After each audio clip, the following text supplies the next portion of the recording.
நாளின் செய்யும் வினிதானின் செய்யும் இனி நாடி வந்து கோழியின் செய்யும் கொடுங்கூற்றியன் செய்யும் குமரேசர் இரு தாளும் சிலம்பும் சதங்கையும் தண்டையும் சண்முகம் தோளும் கடம்பும் எனக்கு முன்னே வந்து தோன்றினே.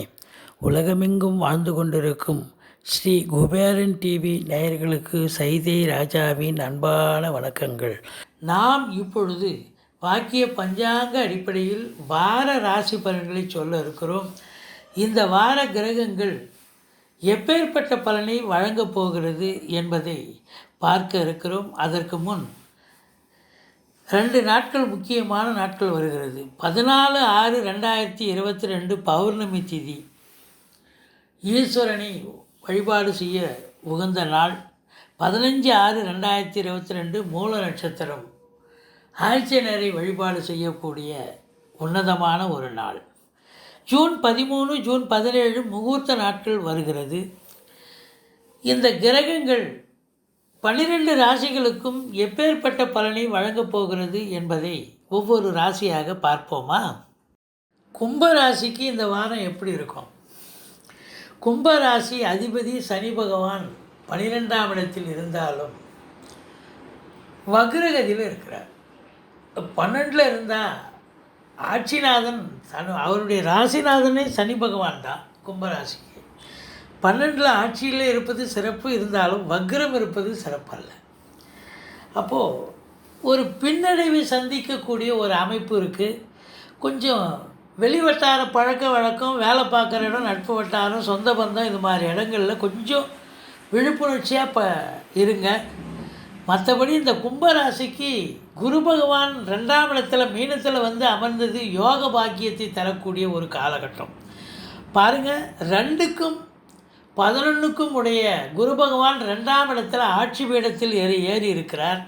பொருளாதாரத்தில் ஒரு இமாலய ஒரு வெற்றியை பெறுவீர்கள். பணம் பல வகையில் வரும். கொடுக்கல் வாங்கல் சிறப்பாக செய்யலாம். ஃபைனான்ஸையே தொழிலாக செய்யக்கூடிய அன்பர்கள் சிறப்பாக செய்யக்கூடிய ஒரு நிலை. குரு மங்கள யோகம் ஏற்படுகிறது.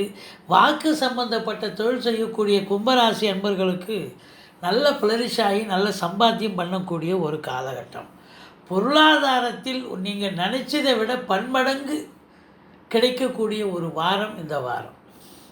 நீங்கள் 100 ரூபாய் எதிர்பார்க்குற இடத்துல பன்மடங்கு கிடைக்கும் அப்படின்னு சொல்லலாம். ஏன்னா 2க்கும் 11க்கும் உடைய குரு பகவான் ஆட்சி பீடம் ஏறி இருக்கிறார்.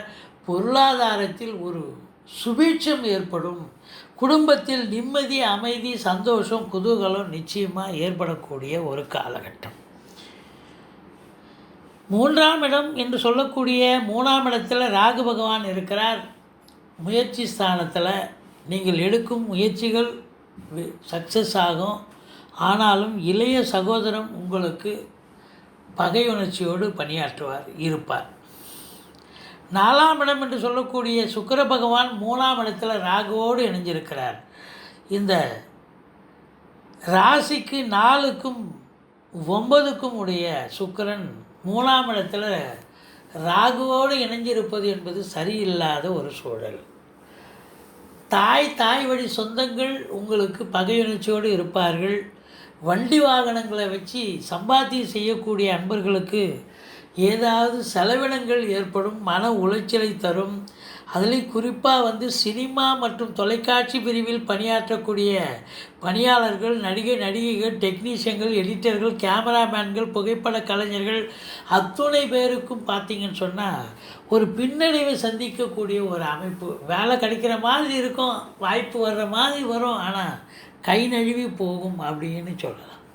யோக பாக்கியங்கள் உங்களுக்கு வர வேண்டியது அடுத்தவனுக்கு போய் சேர்ந்துடும்.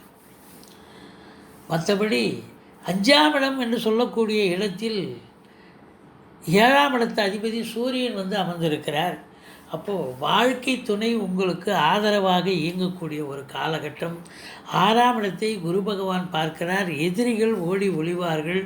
வெளிநாடு சம்பந்தப்பட்ட விஷயங்கள் உங்களுக்கு 100% வெற்றி வாய்ப்பை தரும். கடன் சுமை இருக்கிறவங்களுக்கு படிப்படியாக கடனே குறைஞ்சி புதுசாக கடன் வாங்கிங்க, வீட்டு சுப செலவுக்கு உதவும். சொந்த தொழில் பண்ணுறவங்களுக்கு நல்ல நம்பிக்கையான பணியாளர்கள் கிடைப்பார்கள். சிறப்பானது ஒரு காலகட்டம். கணவன் மனைவி ஒற்றுமை மேலோங்கும். 8ஆம் வீட்டை குரு பகவான் பார்க்கிறார். வரா கடன்கள் வசூலாகும். இன்சூரன்ஸ் பணம் கிளைம் ஆகி கைக்கு வரக்கூடிய ஒரு காலகட்டம். 8ஆம் இடம் என்பது அசிங்கம், அவமானத்தை தரக்கூடிய இடம். அந்த இடத்த குரு பார்க்குறாருன்னா எந்த ஒரு அசிங்கமோ அவமானமோ இடர்பாடுகளோ எதுவும் தலைக்கு வருது, தலைப்பாயோட போகக்கூடிய ஒரு அமைப்பு. வீட்டில் பெரியவங்க வயசானவங்க இருந்தால் அவங்க தேக ஆரோக்கியம் பாதிக்கப்பட்டிருக்கலாம். இப்போ அவங்க எழுந்து உட்காந்து நடமாட துவங்குவார்கள். அவங்களுக்கு ஆயுசு கெட்டி அப்படின்னு சொல்லலாம். 9ஆம் இடத்தில் கேது பகவான் இருக்கிறார். தந்தைக்கும் உங்களுக்கும் கருத்து வேறுபாடு ஏற்படும். பாக்கிய குறைவு ஏற்படுகிறது. சனி பகவான் வேறு அந்த வீட்டை பார்க்குறார். அப்போது உங்களுக்கு பார்த்தீங்கன்னு சொன்னால் ரொம்ப மெனக்கட்டு தான் எதையும் நீங்கள் சாதிக்க முடியும் இந்த வாரம். இந்த ராசி அன்பர்களுக்கு பணவரவு இருக்குது, பொருளாதார மேன்மை இருக்குது. ஆனால் 9ஆம் இடத்தை குரு பகவான் பார்க்குறத பற்றிலாம் சனி பகவான் பார்க்குறாரு இல்லைங்களா, இப்போ கேது பகவான் வேறு இருக்கிறார் இல்லைங்களா. அதனால் சில பிரச்சனைகள் இடர்பாடுகளை சந்திப்பீர்கள். ஆனால் 10ஆம் வீட்டை குரு பகவான் பார்க்கிறார். தொழில் ஸ்தானம், உத்தியோகஸ்தானத்தை குரு பார்த்தா அப்போ தொழிலில் ஒரு நிம்மதி, சந்தோஷம், தொழிலில் ஒரு பதவி உயர்வு, முன்னேற்றம், ட்ரான்ஸ்ஃபர் கிடைக்கும். சொந்த தொழில் பண்ணுறவங்க சிறப்பாக தொழில் பண்ணுவீங்க, நல்ல லாபத்தை ஈட்டுவீர்கள். தொழிலில் ஒரு மறுமலர்ச்சி ஏற்படும், புத்துணர்ச்சி பெறுவீர்கள் அப்படின்னு சொல்லலாம். 11ஆம் இடத்து அதிபதி 2ல் இருக்கார். நீங்கள் நினச்ச காரியத்தை சாதிப்பீங்க, நினைக்காததையும் சாதிப்பீங்க.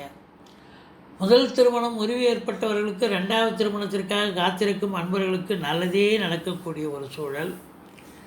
செலவினங்கள் ஏற்பட்டாலும் இந்த ராசி அன்பர்களுக்கு நீங்கள் இந்த வாரம் வணங்க வேண்டிய தெய்வம் ஈஸ்வரனை வழிபாடு செய்யுங்கள். வாழ்க்கை வளமோடும் நலமோடும் அமையும். ஸ்ரீ குபேரன் டிவியை பார்த்தமைக்கு நன்றிகள். மேலும் இது போன்ற தகவல்களை தெரிந்து கொள்ள ஸ்ரீ குபேரன் டிவியை சப்ஸ்கிரைப் செய்யுங்கள். மறக்காமல் பெல் ஐக்கானை கிளிக் செய்யுங்கள்.